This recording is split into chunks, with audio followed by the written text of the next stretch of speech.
Selama ini tema mengenai perceraian dihindari oleh banyak pembicara. Jarang sekali ada seminar, khotbah yang khusus membahas mengenai perceraian. Tetapi akhir-akhir ini sehubungan dengan berbagai peristiwa terjadi bertalian dengan perceraian, gereja dan para pembicaranya secara tidak langsung dipaksa untuk mempersoalkannya dengan serius, berani, dan terang-terangan. Hal yang mendorong perlunya pembahasan mengenai perceraian adalah grafik eskalasi yang begitu nyata atau nampak. Grafik eskalasi yang begitu tinggi dari angka perceraian di kalangan orang-orang Kristen. Tidak dapat disangkal mudahnya terjadinya perceraian dalam kehidupan bukan saja di kalangan masyarakat umum tapi juga masyarakat Kristen. Mendorong kita untuk sungguh-sungguh menemukan jawab secara alkitabiah mengenai perceraian ini.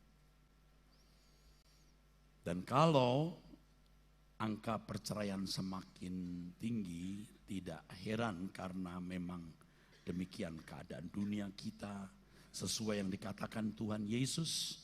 Karena semakin bertambahnya kedurhakaan maka kasih kebanyakan orang menjadi dingin, orang mencintai dirinya sendiri, menjadi egois, menjadi hamba uang, suka dengan percideraan, percekcokan.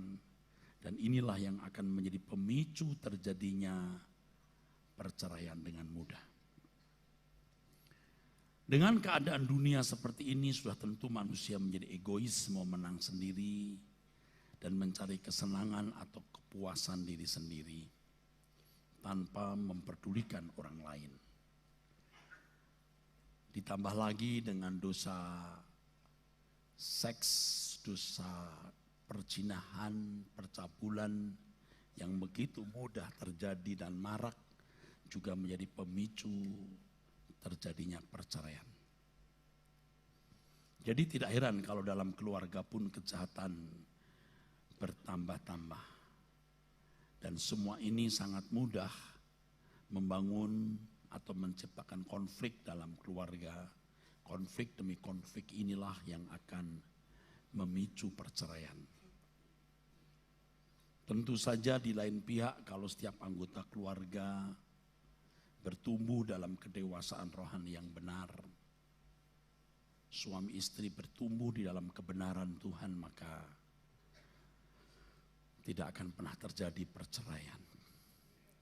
Perceraian juga dipicu oleh mudahnya perselingkuhan, seperti yang tadi saya singgung, sebab dosa seksual, penyimpangan seks bebas begitu merajalela di mana-mana.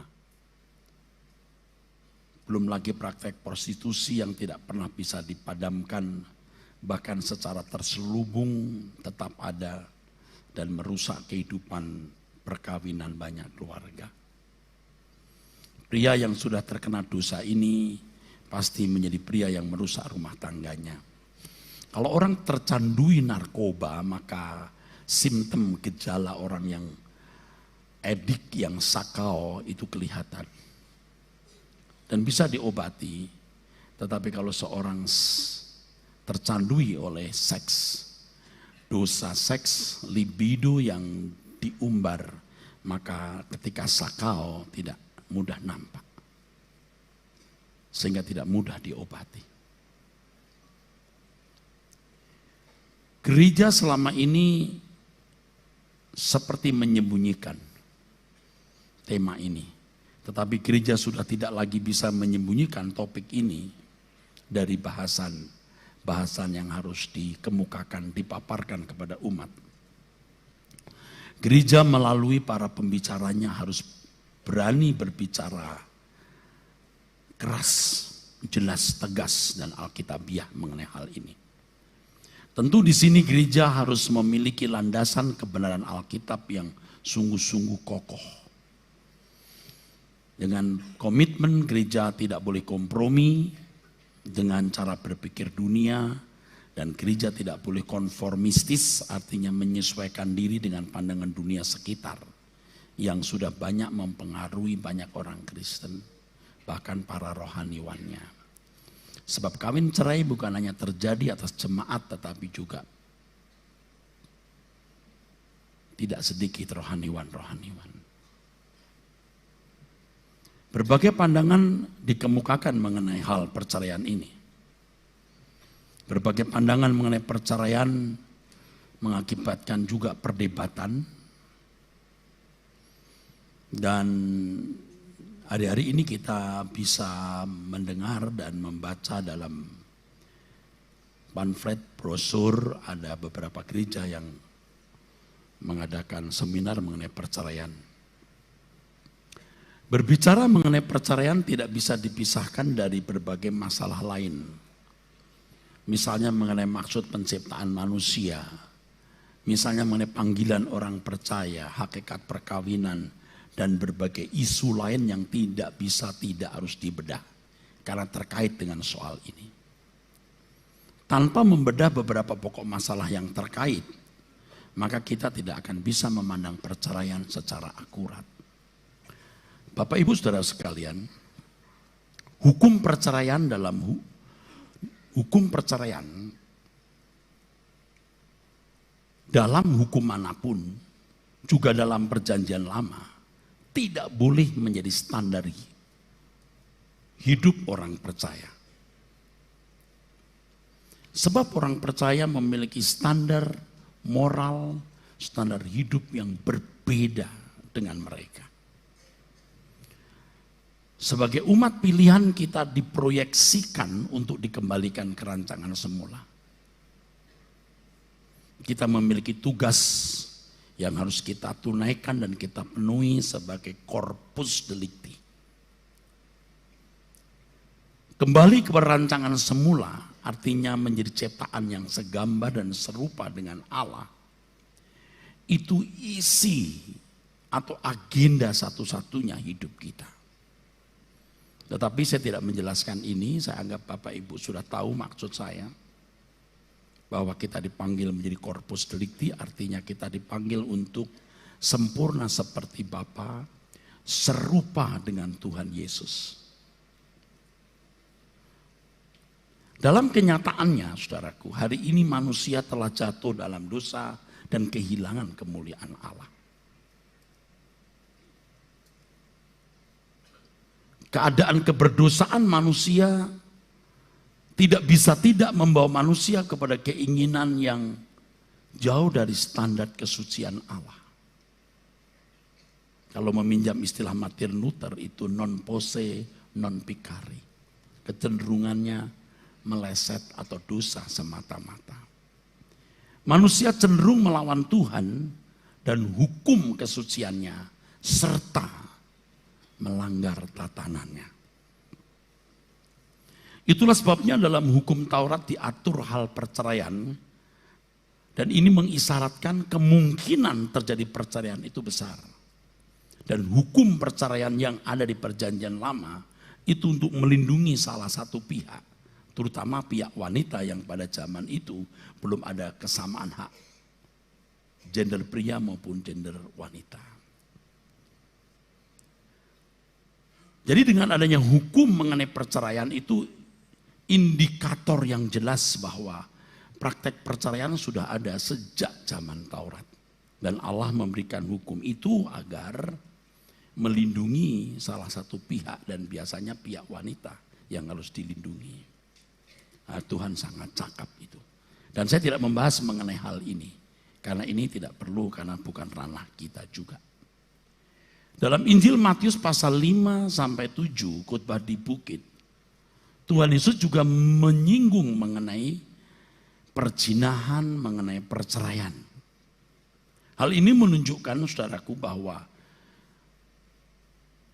isu ini isu yang selalu hangat di sepanjang zaman.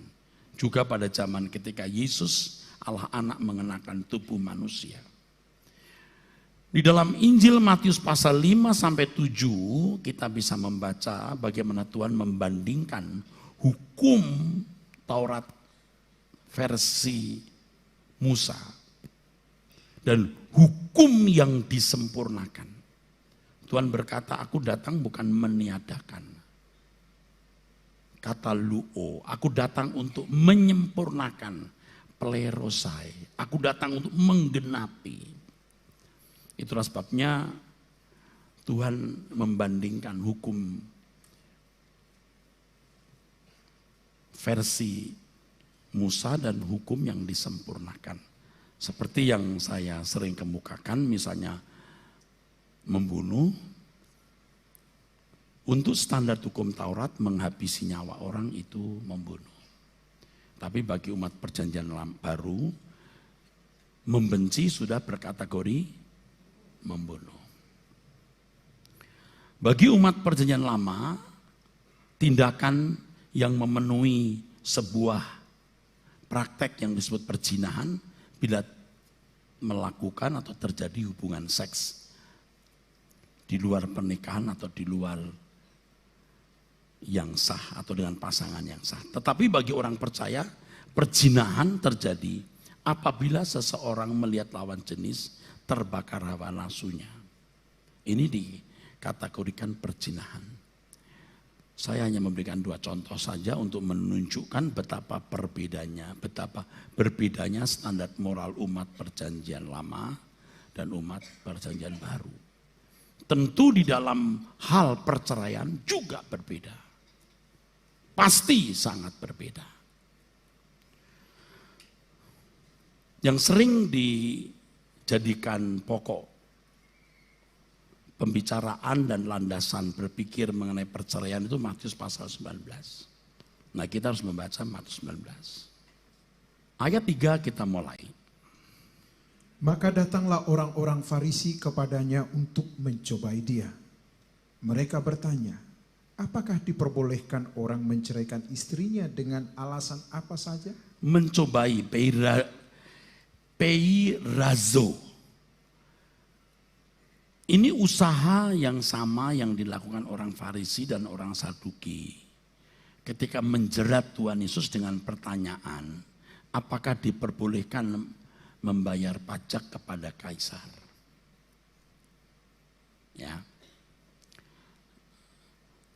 Juga pertanyaan itu dikemukakan ketika ada banyak orang-orang Herodiani waktu itu. Tuhan Yesus berkata boleh membayar pajak kepada kaisar, akan dianggap sebagai pro Roma. Dan itu orang-orang Farisi, orang Saduki, imam-imam kepala, orang-orang Yahudi akan memandang Yesus sebagai pengkhianat. Tetapi kalau Tuhan Yesus berkata tidak perlu membayar pajak kepada kaisar, orang-orang Herodian, sebuah partai di bawah Herodes, akan pasti menangkap itu dan menemukan satu alasan bahwa Yesus menghasut rakyat untuk tidak membayar pajak kepada kaisar. Herodian itu partai di bawah Herodes. Herodes ini antek penjajah. Jadi buah si malakama, dimakan bapak mati, nggak dimakan ibu mati. Demikian pula dengan pertanyaan ini yang mau menjebak. Apakah diperbolehkan orang menceraikan istrinya dengan alasan apa saja? Pertanyaan ini untuk menjerat Yesus. Bila jawaban Yesus salah, ini menimbulkan kerawanan. Oke, terus. Jawab Yesus, tidakkah kamu baca bahwa Ia yang menciptakan manusia sejak semula menjadikan mereka laki-laki dan perempuan?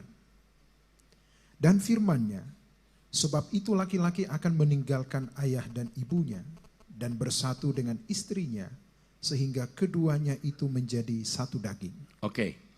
Kata menceraikan dalam bahasa aslinya adalah apolusai. Dari akar kata apoluo yang artinya melepaskan atau membebaskan. Bapak Ibu perlu ketahui hal ini bertalian dengan pola hidup atau budaya zaman tersebut, di mana suami memiliki hak penuh atas istri dan berpotensi besar bertindak sewenang-wenang terhadap wanita. Jadi kalau kata maksud saya apoluo di sini, kata apoluo ini yang artinya melepaskan, suami itu bisa menyuruh istrinya pergi. Ya memang sama dengan menceraikan. Suami memiliki hak penuh atas istri atau berpotensi besar untuk bertindak sewenang-wenang terhadap wanita.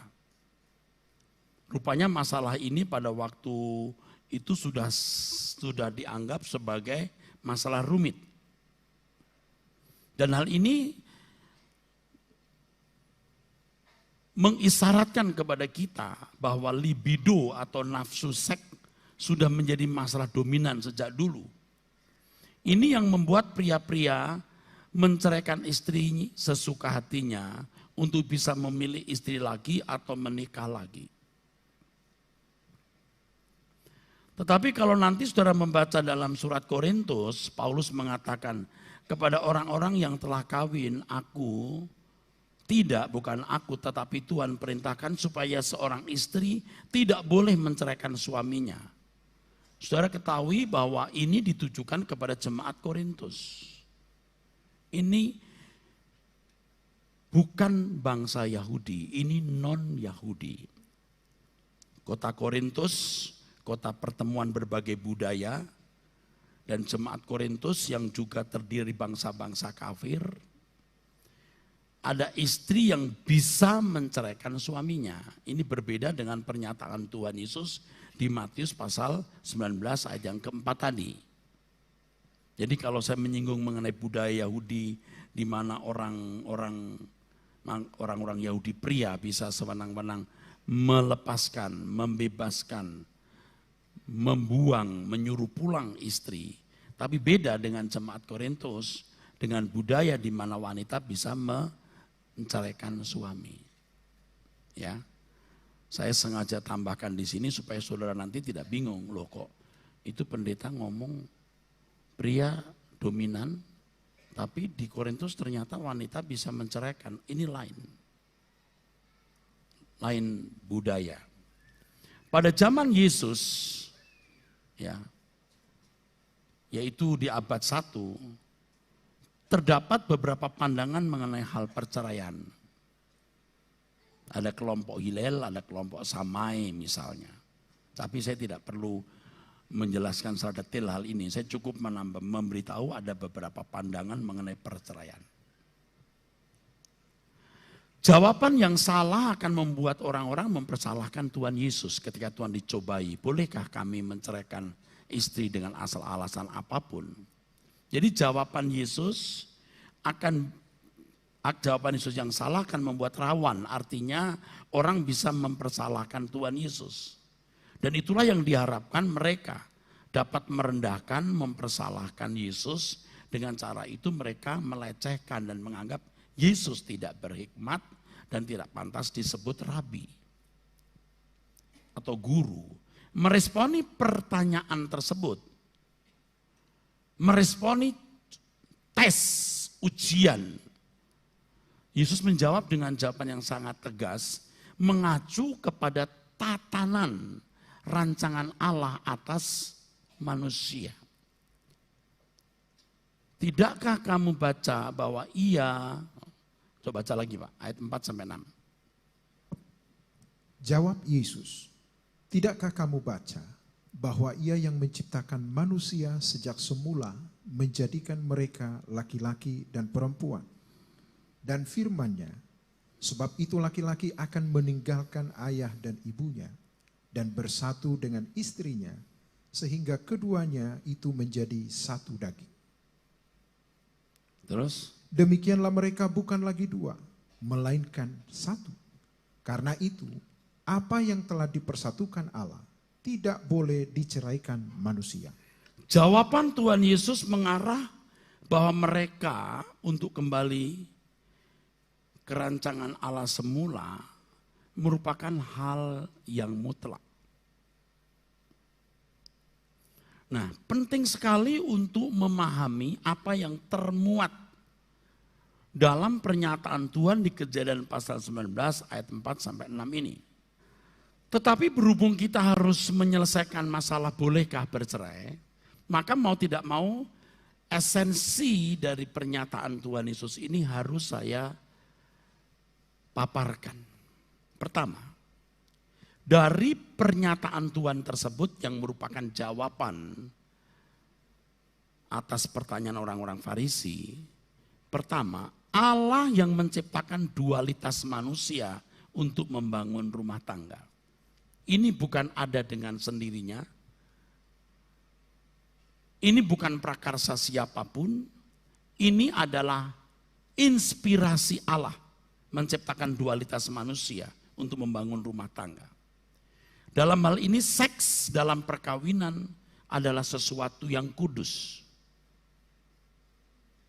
Dari dualitas manusia di mana keduanya diikat dengan cinta kasih, selain cinta kasih agape juga eros, maka perkawinan adalah sesuatu yang kudus yang di dalamnya ada tanggung jawab yang sangat besar. Jika seseorang tidak sanggup memikulnya, sebaiknya ia tidak menikah. Daripada menikah kemudian mengkhianati tatanan pernikahan itu, berarti mengkhianati Tuhan dan mengkhianati pasangannya. Berarti dia tidak mengasihi sama seperti dirinya sendiri. Ingat, suami harus mengasihi istri seperti mengasihi dirinya sendiri. Dan akhirnya yang juga menjadi bencana adalah anak-anak. Dualitas manusia pria dan wanita. Di sini termaktub bahwa perkawinan dua orang satu gender jelas salah. Ada 4 makna pernyataan Tuhan tadi dan 4 ini merupakan esensi dari perkawinan. Tidak boleh cerai kecuali pornos, zina. Apa standar pernikahan yang jika itu dilanggar berarti pornos? 4 ini. 4 ini yang sebentar saya jelaskan.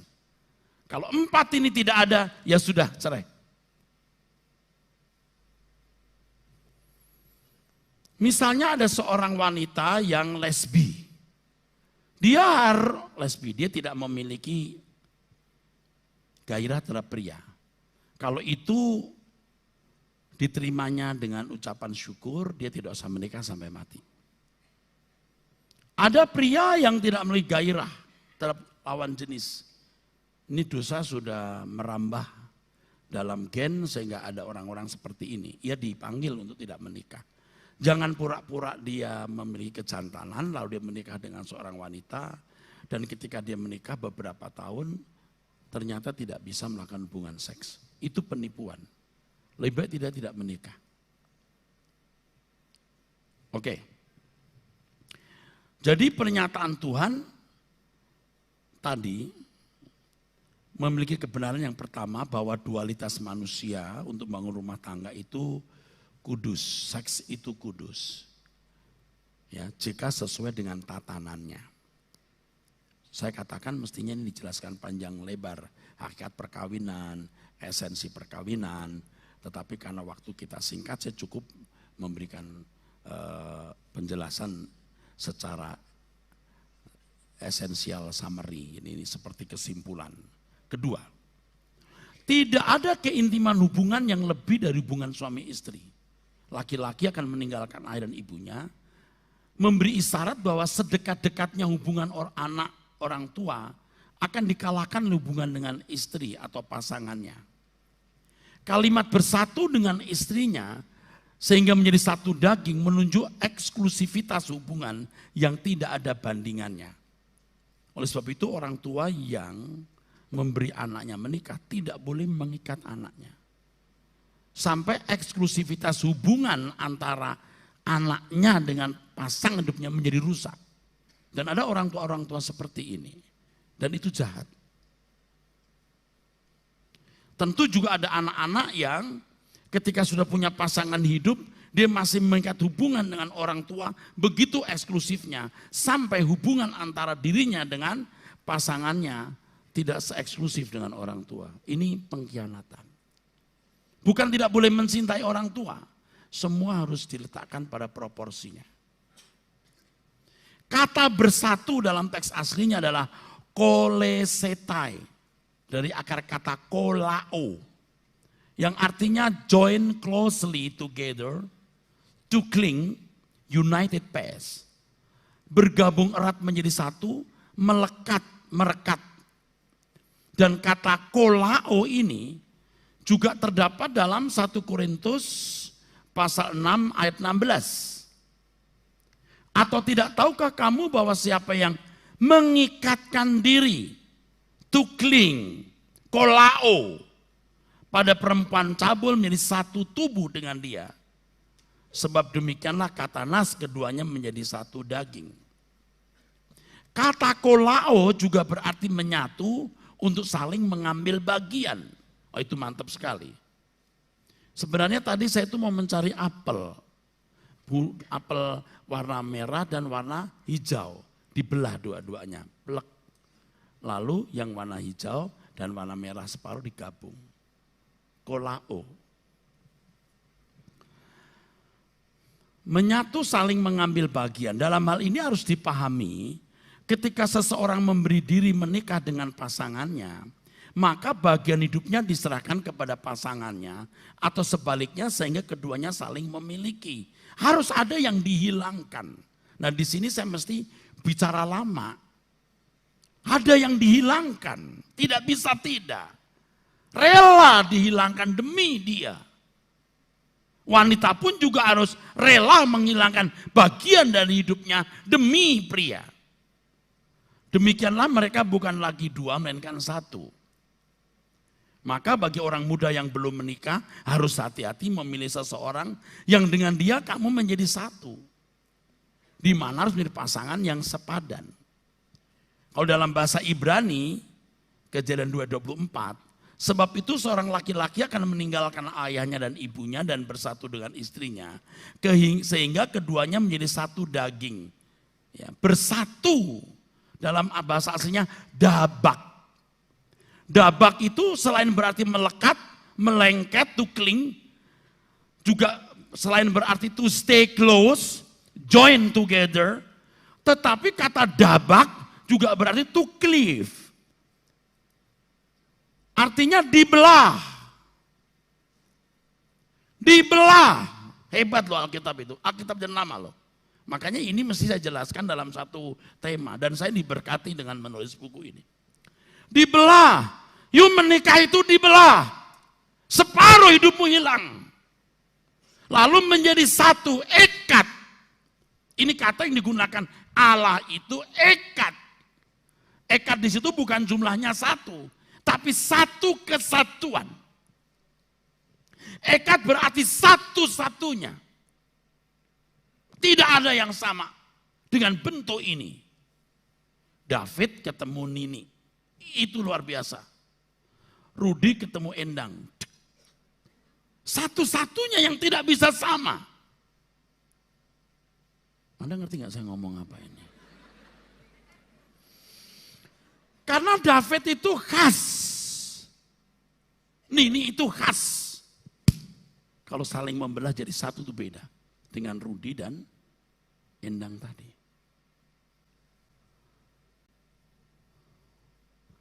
Bukan jumlahnya satu. Tapi sebuah kesatuan. Menjadi satu-satunya bentuk. Makanya Elohim itu ekat. Beda dengan Elohim untuk bangsa lain. Ada Moloch, Milkom, Aserat, Sitoret, Asera, dan lain-lain. Dagon, Baal. Tapi kalau Elohim satu, Yahweh. Itu hebat. Itu ekat. Bukan satu, kesatuan. Kalau satu, yakit. Nah, hebat kan Ibrani itu. Suami istri bukan satu, kesatuan. Memang dua. Tapi menjadi satu. Ini artinya penting kalau saya boleh melebar. Apa artinya? Artinya bahwa dua-duanya memang punya pribadi, tapi dua-duanya mau mengikatkan diri. Itu. Supaya satu suami harus otoriter, menguasai istri, tidak jadi kesatuan, memang jadi satu. Apapun yang diperintahkan suami, istri tunduk, nurut. Jadi seperti satu, tapi bukan kesatuan. Dan jangan kaget kalau saya mengatakan, firman Tuhan yang mengatakan, istri tunduk kepada suami, teks aslinya mestinya bukan itu. Teks aslinya, each other, masing-masing menundukkan diri. Saya enggak tahu kenapa di bahasa Indonesia begitu, cuman saya belum berani ngomong, nanti banyak pria-pria bisa ngamuk. Kok hak saya diambil ya? Ini Erastus sok pinter, saya bukan sok pinter, Alkitab berkata begitu. Kalau saudara belajar bahasa Yunani, saudara akan tahu. Saya tidak perlu tulis bahasa aslinya, saya juga bisa tahu dan menulis bahasa aslinya. Ini bukan berarti jumlahnya satu, tapi sebuah kesatuan dan menjadi satu-satunya kesatuan. Demikianlah tidak ada pihak ketiga yang boleh masuk ke dalamnya. Itulah sebabnya jodoh disebut pasangan. Biar dekat dengan mama tidak bisa jadi pasangan. Biar dekat dengan papa tidak bisa jadi pasangan. Biar begitu akrab dengan sahabat tidak bisa jadi pasangan. Pasangan hidup, teman hidup itu jodoh. Kenapa saya bicara ini?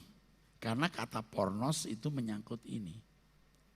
Kenapa Tuhan berkata tidak boleh cerai kecuali zina, pornos? Karena ini. Batas-batas kepornosan di mana? Harus tahu. Jangan cuma zina, dia sudah main gila dengan perempuan lain. Zina, boleh cerai. Nanti dulu. You ngerti nggak pornos itu apa? Istri saya sudah berzina Pak. Sekian tahun. Harus ku cerai. Tuhan suruh enggak?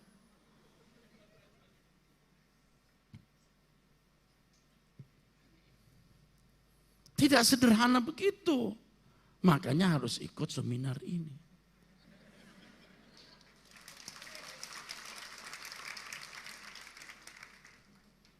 Ketiga. Karena itu apa yang telah dipersatukan Allah tidak boleh ceraikan manusia. Saya ingatkan, ayat ini muncul sebelum manusia jatuh dalam dosa. Pakai. Ayat ini muncul sebelum manusia jatuh dalam dosa. Bisa menunjuk bahwa jodoh seharusnya dipilih oleh Tuhan. Yang dipersatukan oleh Allah itu jodoh yang seharusnya dipilih oleh Tuhan. Seperti Hawa dipilih oleh Allah. Ribkah dipilih oleh Allah untuk Ishak, Hawa untuk Adam. Seandainya manusia tidak jatuh dalam dosa, maka setiap orang akan menemukan jodoh sesuai dengan kehendak Allah. Selain orang tua akan memiliki hikmat Allah yang lebih sempurna, anak-anak muda tunduk kepada orang tua, anak-anak muda pun punya kepekaan yang cukup menemukan jodoh, dan Roh Kudus memenuhi segalanya, memimpin anak-anak manusia, mereka pasti menemukan jodoh sesuai kehendak Allah dan Allah yang menjodohkan. Oleh karena manusia tidak akan mati, maka jodoh adalah jodoh selamanya. Seandainya manusia tidak jatuh dalam dosa. Ini tatanan sebelum manusia jatuh dalam dosa. Harus cerdas memahami Alkitab itu. Itulah sebabnya tidak boleh dipisahkan. Tuhan Yesus menggunakan kata korizo akar katanya. Yang artinya tidak boleh dibagi, tidak boleh dibelah, tidak boleh dipisahkan. Dalam konteks kehidupan manusia yang jatuh dalam dosa, di mana manusia telah kehilangan kemuliaan Allah, tatanan ini tidak bisa diterapkan dengan sempurna. Nah, mulai hati-hati kita bicara. Boleh cerai dong Pak, nanti dulu. Saya mulai hati-hati bicara. Cukup saya memberikan satu clue, mau dengar nggak? Mau dengar? Clue-nya begini, tidak ada yang mutlak selain Allah. Nanti kita melihat kasus. Apakah perceraian mutlak tidak boleh? Secara deontologis tidak boleh cerai, titik. Atau boleh karena kata Tuhan pornos. Dua-duanya harus dilihat dengan benar. Ini bisa tidak tepat. Yang satu bilang tidak boleh cerai, titik, apapun tidak boleh cerai. Yang lain boleh kata Tuhan kecuali karena zina. Boleh, nanti dulu dua-duanya hati-hati disikapi. Makanya harus ikut seminar ini.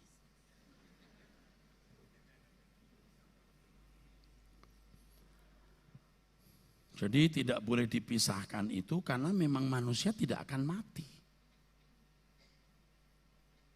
Yang keempat, dari pernyataan Tuhan Yesus tadi, sangat jelas Tuhan mengendaki perkawinan monogami. Mengapa harus monogami? Sebab tugas manusia bukan kawin. Tugas manusia pada mulanya itu bukan kawin yang utama. Corpus delicti. Maka tidak baik manusia seorang diri itu bukan tidak baik dalam kaitannya dengan manusia itu sendiri. Yang jadi majikan siapa? Tuhan yang jadi majikan. Hukum ini tetap berlaku kapanpun, segala sesuatu dari dia, oleh dia, dan bagi dia. Tidak baik untuk manusia dalam melaksanakan kehendak Allah. Harus dipahami dengan benar. Tapi dalam Alkitab Perjanjian Lama itu enggak terlalu nampak, Pak. Jelas, karena mereka tidak memahami jalan keselamatan dalam Yesus Kristus. Nah, kita tahu hari ini, kita tahu untuk apa Yesus datang ke dunia.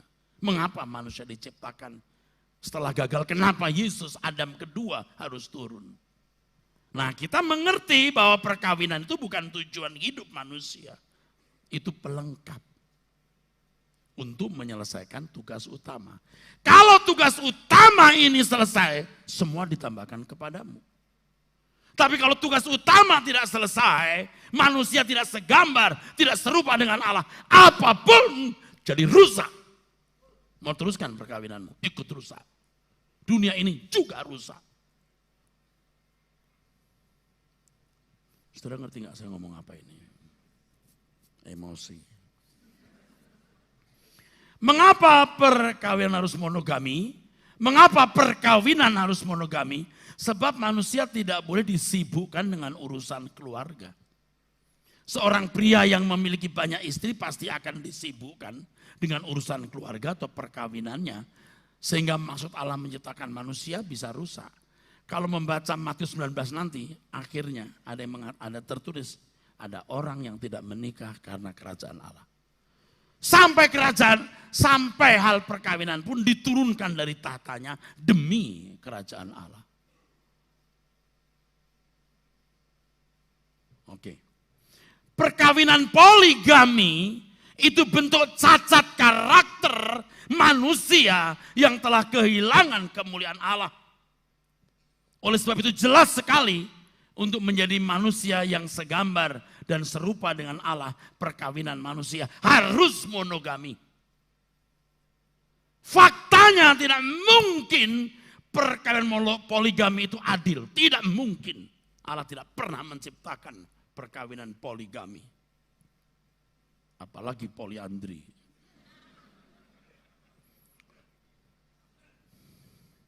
Tetapi di Yohanes pasal yang keempat, perempuan Samaria di Perigi Yakub itu poliandri loh. Dia punya beberapa pria.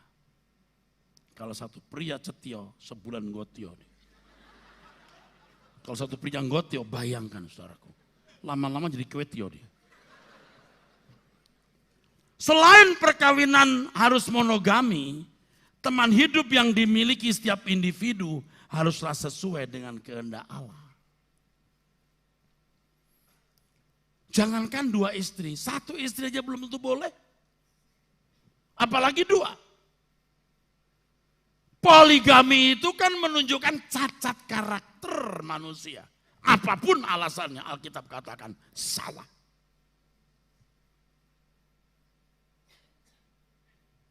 Sebaik apapun pendeta saudara, sebaik apapun pemimpin saudara, poligami tidak bisa dicontoh. Pendeta gua aja istrinya 3, gua juga 3. Itu nggak bisa dicontoh.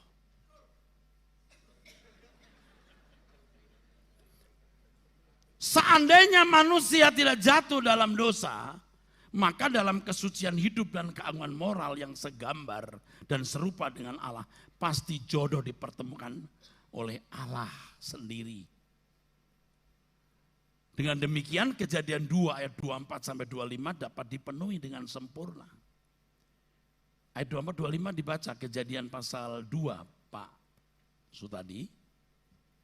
Sebab itu seorang laki-laki akan meninggalkan ayahnya dan ibunya dan bersatu dengan istrinya sehingga keduanya menjadi satu daging. Maka jangan ada anak laki-laki udah punya istri masih anak mama. Keputusan rumah tangganya minta keputusan mama. Kamu lebih baik gak kawin. Nyakitin istri.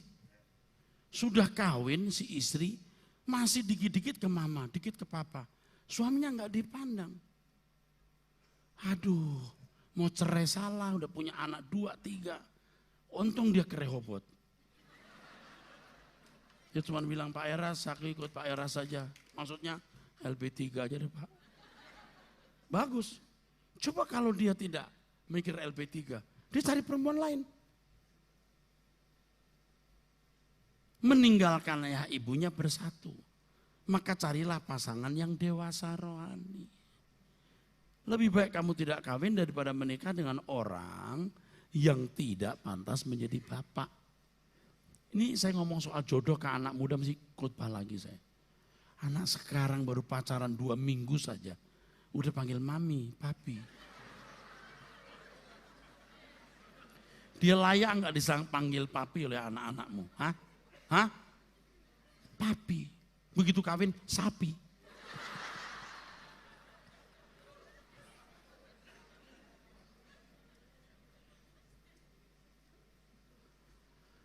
Waduh, belum kawin mami, mami. Begitu kawin, cumi.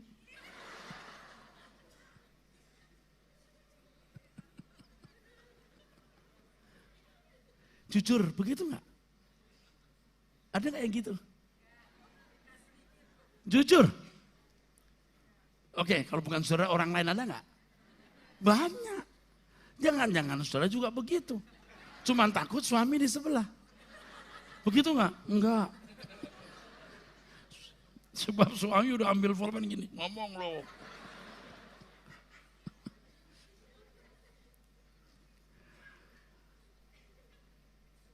Waktu belum pacaran, mami butuh kawin cumi. Betul nggak?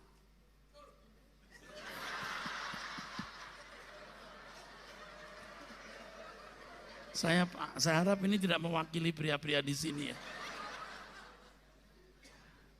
Tapi faktanya begitu memang. Cumi.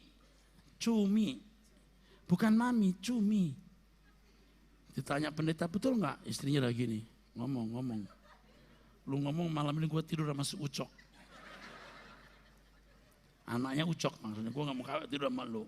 Akhirnya, bener nggak? Bapak bilang, enggak, gue bilang enggak. Dia sama istrinya begini, gue bilang kagak. Lu kagak sedikit. Teruskan. Mereka keduanya telanjang, manusia dan istrinya itu, tetapi mereka tidak merasa malu. Mereka keduanya telanjang, manusia dan istrinya itu, tetapi mereka tidak merasa malu.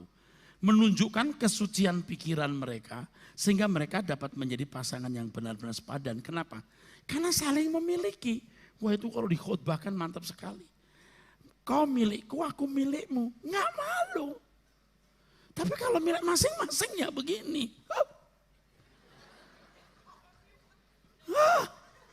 Ini laki-laki. Kalau perempuan,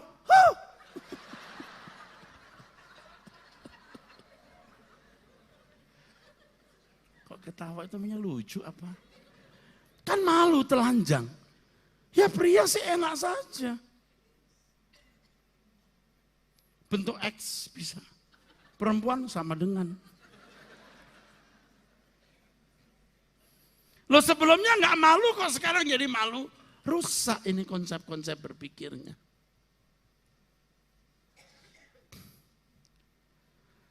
Keduanya telanjang gak malu.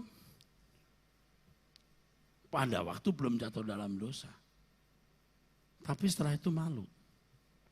Karena sudah memiliki dirinya sendiri, saudaraku sekalian. Jadi Bapak Ibu sudah bisa melihat di sini betapa hebatnya kebenaran itu. Kejadian pasal 2 ayat 24 sampai 25 ini saudaraku luar biasa. Menunjukkan kesucian pikiran mereka sehingga mereka dapat menjadi pasangan yang benar-benar sepadan.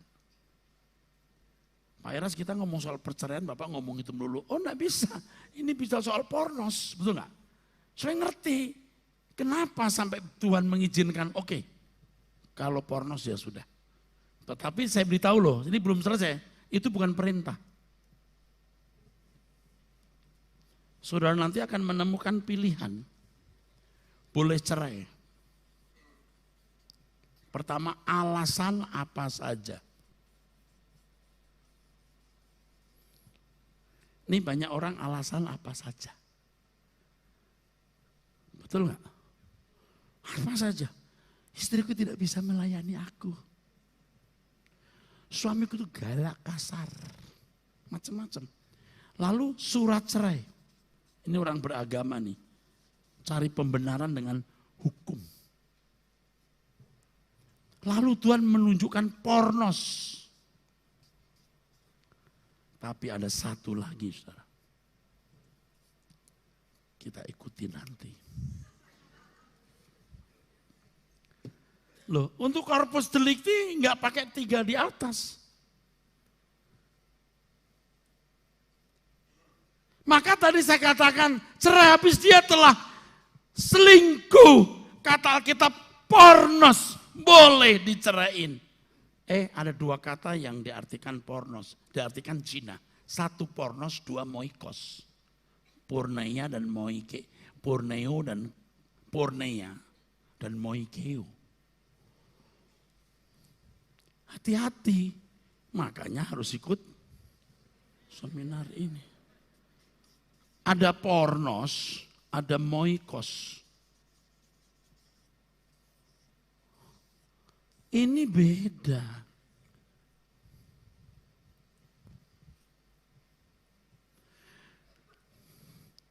Nah, kembali kepada hal keempat bahwa perkawinan harus monogami. Mono itu 1. Bukan stereo.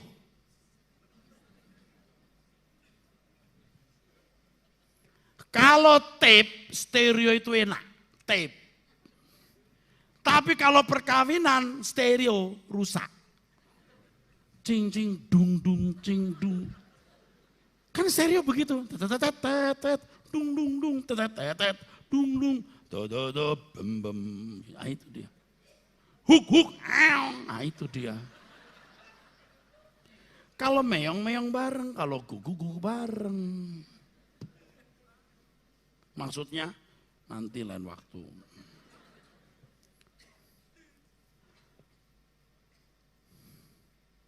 Dalam perkawinan monogami, ini perkawinan ideal yang dapat dikenakan secara sempurna oleh manusia, ya,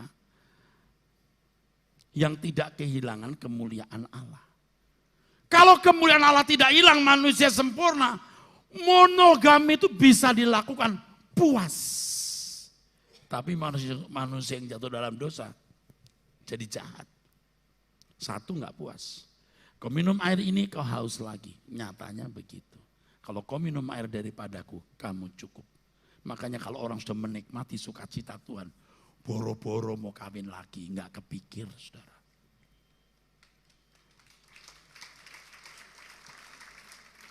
Saya nggak ngerti maksud tepuk tangan ini maksudnya apa. Nggak kepikir terus tepuk tangan. Ini tadi yang tepuk tangan ibu-ibu dulu rasanya deh. Bapak-bapak ya. Berarti ibu-ibu kalah sama bapak-bapak. Bapak sudah menikmati sukacita Tuhan. Sehingga istri 1 cukup. mesti dilestarikan. Jadi rumah itu jadi cagar alam. Kayak apa badak. Kayak badak Banten Pak, ya. Yang begini ini enggak ada duanya. Biarpun hidungnya melesek ke dalam. Badannya sudah kayak Doraemon. Kakinya kaki gajah. Tapi ini paling ku cintain, the best of my love.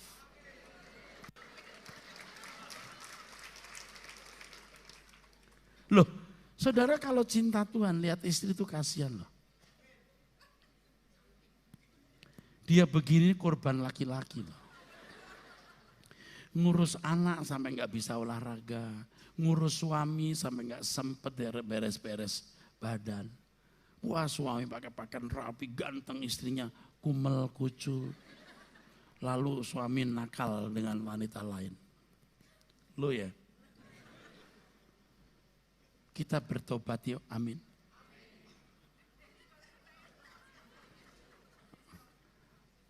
Tolong ibu-ibu bantu suaminya bilang amin deh. Loh, ini kan semua pengalaman kita, jangan munafik lah. Kita ini pria bisa bedakan ini cantik, ini geradakan. Tapi ketika kita mulai tenggelam dengan Tuhan, wah beda. Plus dengan takut akan Allah, plus hidup hanya untuk menantikan Tuhan datang, jauh untuk bikin salah dan makin jauh.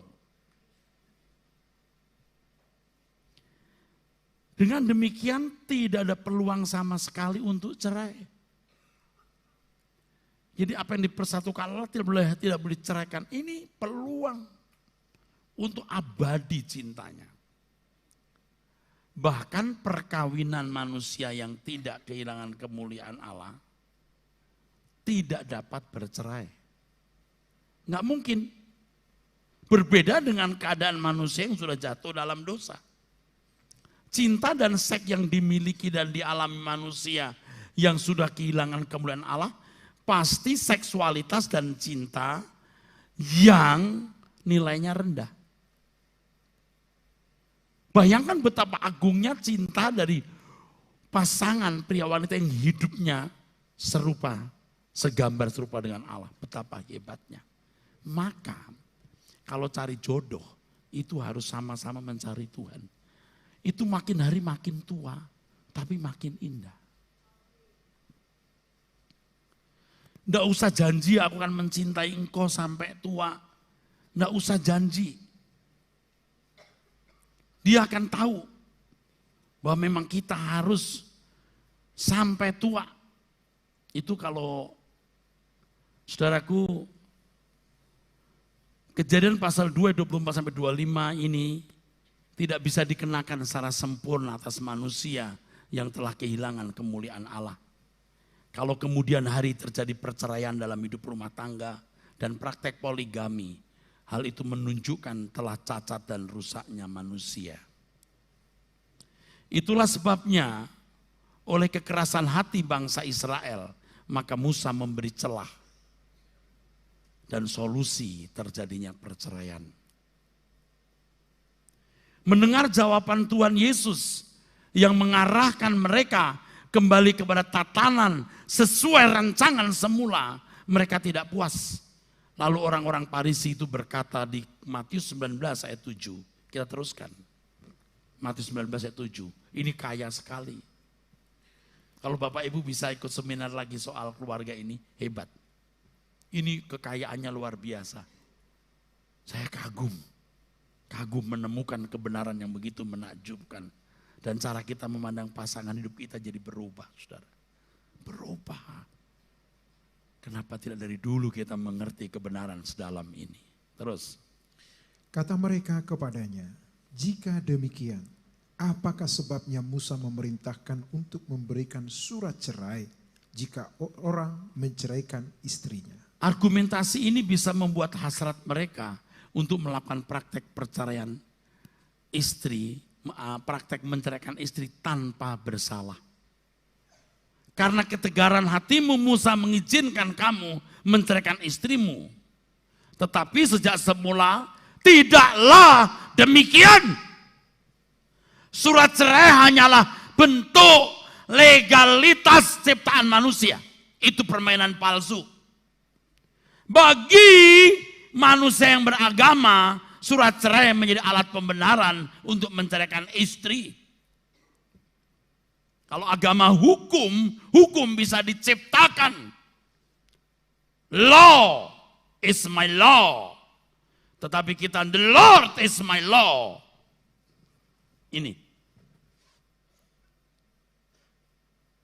Ini pasti masuk neraka. Yang ini kemungkinan iya, kemungkinan tidak. Ini masih bisa jadi anggota masyarakat. Bisa. Berarti juga tidak. Yang ini sempurna. Anda boleh memilih ini. Tetapi harus menuai apa yang kamu tabur. Saya mau cerai, Pak. Dia berzina. Silahkan, tapi kamu akan menuai apa yang kamu tabur. Makanya dalam pertimbangan perceraian kamu harus pertimbangkan. Kamu punya anak enggak? Apa akibat anakmu? Apa akibat keluarga besarmu? Yang pada waktu perkawinan mereka menyatu. Apa akibat untuk persaudaraan dengan dua keluarga besar ini? Dan seterusnya. Apalagi kalau sudah sampai ke ranah pengadilan. Kesalahan pasangannya dibeberkan. Kasih menutupi dosa.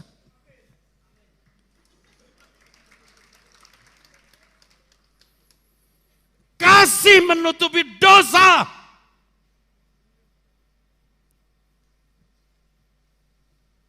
Saudara, kalau dengar suara kebenaran masih begitu, awas loh.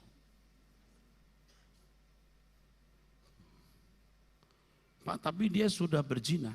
Kenapa ruginya kamu gantung dulu? Tidak ada sesuatu yang tidak bisa diselesaikan oleh Allah jika kita bergantung kepadanya.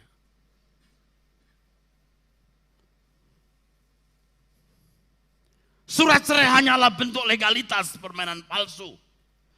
Bagi manusia beragama, surat cerai menjadi alat pembenaran untuk menceraikan istrinya. Dan hal ini biasa dilakukan oleh mereka yang demi memuaskan hasrat libidonya menggunakan alasan surat cerai untuk bisa menikah lagi. Apalagi dengan alasan apapun. Ini sebuah kemerosotan akhlak di mana binatang memiliki akhlak mirip seperti itu.